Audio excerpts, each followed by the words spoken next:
How could I have so easily lost my mind and every last ounce of my scruples and training in a few moments of desperation and actually make that wild-ass suggestion that Sabien Dumas claim me as his girlfriend?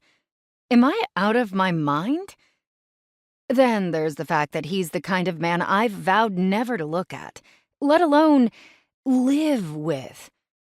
Of course, that vow went out the window as soon as I saw him shirtless and started flirting, didn't I? I gather up my bag and lady's leash and head to the door. It'll have to be a short walk today, I say to him, only slightly less distracted by him now that he's dressed.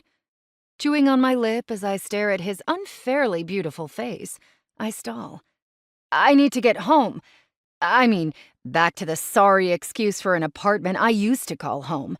To be real, it's more like an oversized closet. He nods, no doubt waiting for me to leave already. I need to pack up my things, I end lamely.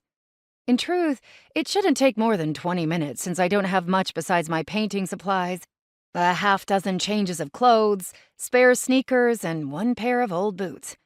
No worries, he says, flashing that sex-drenched smile of his. Do whatever you need to do. His voice is softer, less rattled than before. He reaches for his wallet and flips out a few bills, handing them to me. They're all hundreds. Shit. Call this an advance on the next 2 weeks. Maybe it'll help.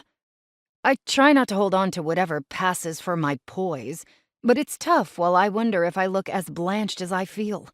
Like he's a vampire and just sucked out all my blood because he now owns me. I open my mouth and finally speak. I can't take money from you. I mean, it would be helpful and you're really generous to offer, of course, but it doesn't feel right. Because you're one of those rich guys who can buy anything, and I don't want to feel like a bought woman. But I can't say that. Because you're my client. Cue the puzzled look, which only makes him more edible. Right, I am your client. I pay you all the time. He pauses as if he's making sure his elementary lesson in logic has sunk in. Of course you can take money from me.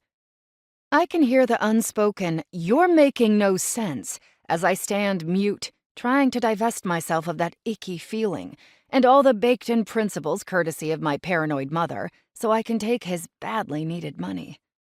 He shakes his head, and even in his exasperation, he's too beautiful to turn away from. Call it a retainer.